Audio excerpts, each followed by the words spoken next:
दोस्तों, आपने मेरे सारे पार्ट्स देखे होंगे जिम वाले लड़के से हुए प्यार के।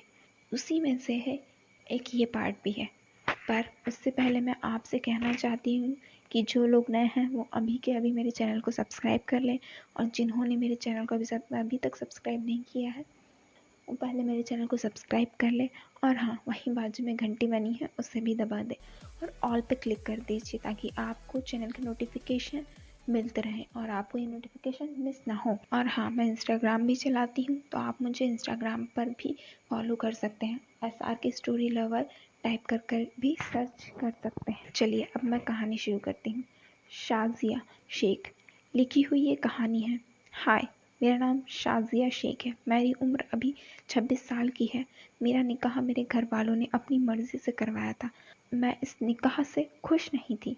मेरी पिछली कहानी में जिम वाले लड़के के साथ को आपने काफ़ी प्यार दिया, इसलिए बहुत बहुत शुक्रिया। वो कहते हैं ना कि कभी कभी खुद की भी नज़र लग जाती है, ऐसा ही हुआ। मेरी कहानी पढ़कर एक लड़के ने मुझे ईमेल किया था कि फ़ोटो के साथ। मुझे वो अच्छा लगा था दिखने में। जब भी वक्त मिलता उससे मेल या हैंगआउट पर बात होती रही। वो मेरा फ़ैन था तो हमने नंबर एक्सचेंज किया। कुछ दिन बाद मैं उस लड़के से फ़ोन पे बात करने लगी, पर मैंने उसको बोला था कि मुझे तब तक कॉल नहीं करना जब तक मैं मिस कॉल ना दूं। पर एक दिन उसने कॉल किया और फ़ोन देवर ने उठा लिया। उसने भी बिना बात किए फ़ोन काट दिया, पर मेरे देवर को शक हो गया था। थोड़ी देर बाद मैंने कॉल करके उसको डांटा, पर पीछे से नज़र रखे मेरे देवर ने हमारी बात सुन ली। उसने घर में बता दिया कि और सुना भी दिया जो हमने बात की, क्योंकि उसने रिकॉर्डिंग बटन ऑन कर दिया था। अब आपको तो पता ही है आगे क्या होगा। मुझे थप्पड़ पड़े, पर घर की बात घर में दबा दी। इज्जत के खातिर मेरा फ़ोन हमेशा के लिए बंद करवा दिया। इसीलिए काफ़ी दिन तक कोई रिश्तेदार और किसी से कोई रिश्ता नहीं रहा।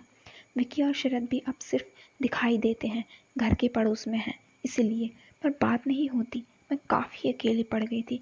मेरे शौहर पहले से ही कम बात करते थे, अब तो उन्हें मुझे हाथ लगाना भी बंद कर दिया था।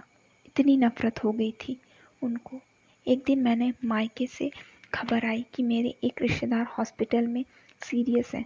मैंने घर में कहा मुझे जाना है, तब मेरे साथ कोई आने को तैयार नहीं हुआ। फिर बाद में मेरे ससुर को मेरे पर तरस आया और उन्होंने कहा मैं चलता हूँ साथ में। फिर हम रेलवे स्टेशन पर आ गए। शाम की ट्रेन थी और रात में करीब 1 बजे हम मेरे मायके में पहुँचने वाले थे। रिजर्वेशन नहीं था, अचानक जो निकले थे। जनरल बोगी में काफ़ी भीड़ थी, इसलिए हम स्लीपर में चढ़ गए। टीटी आया तो उसने बात करके हमने 2 सीट पैसे देकर ले ली, पर दोनों सीट एक दूसरे से कुछ दूर पे थी। मेरे ससुर अपनी सीट पे लेट गए और मैं टीटी के साथ निकली मेरी सीट के लिए। कुछ देर चलने के बाद अगले डिब्बे में उसने मुझे एक सीट दी। ऊपर की सीट थी, मैं चढ़ के लेट गई। मैंने बुर्का पहना था, वैसे भी जब भी बाहर जाती हूँ तब बुर्का होता ही है। बैग को सिर के नीचे रख के मैं सोने लगी। तभी मेरी नज़र बाजू के ऊपर वाली सीट पर गई। वहाँ कॉलेज का कोई स्टूडेंट था। वो किताब हाथ में लेकर पढ़ाई कर रहा था। मैंने उसको देखा तो उसने मुझे देख के स्माइल दी। मैंने भी हल्की सी स्माइल दे दी, क्योंकि वो काफ़ी अच्छा लड़का लगा मुझे। उसकी उम्र लगभग 20 साल होगी। फिर उसने मुझे कहा, पर मुझे कुछ सुनाई नहीं दिया ट्रेन के शोर की वजह से। मैंने कहा, बोलो क्या कहा? फिर उसने कहा, इधर कैसे आज अकेली? पहचाना नहीं मुझे? मैंने कहा, नहीं तो। वो बोला, मैं सिद्धार्थ हूँ, तुम्हारे पड़ोस में तो रहता हूँ। तब मुझे लगा कि हाँ, ये तो सिद्धू है, जो छोटा सा लड़का था मेरी शादी के वक्त में। पता नहीं 4 साल में ही इतना बड़ा कैसे हो गया। मैंने कहा, इतने दिन कहाँ थे? वो कहने लगा, हॉस्टल में। मुझे मेरे मायके का जान पहचान का कोई मिल गया था, इसलिए अब सफ़र का मज़ा आने वाला था। काफ़ी दिनों के बाद मेरे चेहरे पे मुस्कुराहट आई थी। वो खाने के लिए साथ में पार्सल लाया था। उसने मुझे ऑफ़र किया। मैंने भी ज़्यादा कुछ खाया नहीं था, इसलिए उसको हाँ कह दिया। रात के करीब 9 बजे होंगे। वो मेरी बर्थ पे आया और मैंने भी बैठ के उसके लिए थोड़ी जगह कर दी। खाना खाते वक्त फिर हमने बात शुरू की। सबसे पहले मैंने उसके गाल खींचे और कहा, सिद्धू, तू कितना बड़ा हो गया है? वो भी शर्मा गया। मैंने उसको बताया ससुर जी हैं साथ में, पर वो दूसरे सीट पे हैं। खाना होने के बाद वो मेरे ससुर को मिलने गया और वापस आकर मुझसे कहा वो अब सो रहे हैं। हम साथ में बैठ के बातें करने लगे। मैं काफ़ी खुश थी। कई दिनों के बाद मैं किसी बाहर के लड़के इतने पास थी। अच्छी अच्छी बातें करने की थोड़ी देर बाद वो भी मजाक मजाक में मेरी तारीफ़ करने लगा। कहने लगा आप जैसी गर्लफ्रेंड चाहिए। मैंने भी कहा ऐसी क्या खास बात है मुझ में। सिद्धू ने कहा जो है वो तो है। और हम दोनों हंसने लगे। 11:30 बज रहे होंगे। ट्रेन अपनी स्पीड पर थी और बाकी लोग सो रहे थे। सिर्फ हम दोनों ही जग रहे थे। 2 घंटे से ज़्यादा हमने बातें की इधर उधर की। उसने अपने कॉलेज हॉस्टल लाइफ के बारे में बताया। मैंने भी घर के कुछ हालात बताए। मेरी लाइफ के बारे में जानकर वो थोड़ा सा सेंटी हो गया और मुझे दिलासा देने के लिए मेरे हाथ को अपने हाथ में ले लिया और अपने कंधे पे मेरा सर रख दिया। मैं भी चाहती थी सहारा दे। 12:30 तक वो मेरे साथ ही रहा, फिर अपनी सीट पे जाके लेट गया। मैं वैसे ही बैठी रही और उसको देखकर मुस्कुराने लगी। वो बहुत खुश था। फिर कुछ देर के बाद हमारा स्टेशन आने वाला था। तब मैं और वो साथ में मेरे ससुर के पास गए और उनको उठाया। रात के करीब 1 बजे हम पहुंच गए। फिर ऑटो करके घर गए साथ में। अगले दिन सुबह उठ के मैंने सबसे पहले फ्रेश होके हॉस्पिटल निकल गई और मेरे ससुर घर पे ही रुक गए मेरे घर वालों से खातिरदारी करवाने। कुछ देर चलने के बाद जब मैं ऑटो स्टैंड पे आई तो सिद्धू अपनी बाइक लेके पीछे ही आया था। मैं भी बैठ गई बाइक पे। पहले हम हॉस्पिटल गए, फिर कुछ देर रुकने के बाद हम दोनों एक होटल में खाना खाया। हमारे शहर से 12 किलोमीटर की दूरी पर एक फॉरेस्ट टूरिस्ट स्पॉट है। वहाँ हम गए। जैसे हमने खाना खाते वक्त डिसाइड किया था और मैंने बुर्का पहन रखा था। गाड़ी को स्टैंड पे लगा के मैं सीट पे बैठी थी। फिर उसने मोबाइल निकाल कर मेरे साथ फ़ोटो लिया। मैंने कहा सिद्धू ये फ़ोटो क्यों लिए?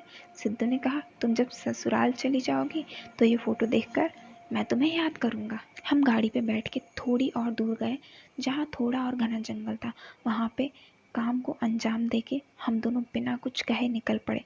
पूरे रास्ते में उसने एक भी लफ्ज़ नहीं कहा और मैं भी खामोश रही। मुझे कॉर्नर पे ड्रॉप करके वो मुस्कुराते हुए चला गया। मैं भी दिल में मुस्कुराहट लेकर अपने घर की तरफ निकल पड़ी। कुछ देर के बाद घर पहुंची। वो बाहर ही खड़ा था। उसे घर के चबूतरे से मुझे देख रहा था और उसके साथ कुछ लड़के थे, शायद उसके दोस्त थे। शाम का खाना खाया और अगली सुबह जब मैं जा रही थी तो वो छत पर खड़ा था। शायद वो अब मुंबई में होगा क्योंकि उसने बोला था कि वो भी कुछ दिनों में वापस कॉलेज हॉस्टल मुंबई में लौट जाएगा। मुझे अभी भी फ़ोन नहीं दिया है मेरे शौहर ने, पर एक लैपटॉप पुराना है देवर का, वही इस्तेमाल कर रही हूँ ये कहानी लिखने के लिए। अभी तक मैंने सिर्फ 3 यानी विक्की, शरद और सिद्धार्थ के बारे में लिखा है। चौथे की कहानी लिखी नहीं है। उनके बारे में नहीं लिख सकती क्योंकि वो बहुत ही शॉर्ट में मजबूरी में हुआ सब। दिल से नहीं था, मजबूरी में हुआ। आपको कहानी कैसी लगी मुझे कमेंट कर बताएं। आपको सबसे अच्छा पार्ट कौन सा लगा? और जिस किसी ने भी अभी तक चैनल को सब्सक्राइब नहीं किया है तो फिर वेट किस बात का कर रहे हैं? मेरे चैनल को सब्सक्राइब कर लें और वहीं बाजू में बनी हुई घंटी भी दबा दें और ऑल पे क्लिक कर लें। और आप सभी को मेरी इस जिम वाले लड़के से हुआ प्यार, इन सभी स्टोरीज़ के पार्ट कैसे लगे मुझे कमेंट करके ज़रूर बताएं। और आप मुझे इंस्टाग्राम पर भी फॉलो कर सकते हैं, लिंक नीचे दी हुई है। और मैं लाइव आती हूँ, आप मुझसे लाइव चैट भी कर सकते हैं। और मैं वीडियो से रिलेटेड फ़ोटो भी अपलोड करती हूँ। आप मुझे SRK स्टोरी लवर टाइप करके सर्च भी कर सकते हैं और मुझे फॉलो कर सकते हैं।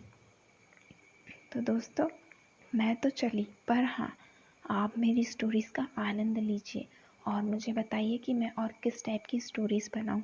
चलिए अब मैं चलती हूँ, अपनी अगली स्टोरी में मिलूँगी। तब तक के लिए बाय। दोस्तों जाते जाते एक बात मेरी सुन के जाइए, कैसे क्या करती हूँ।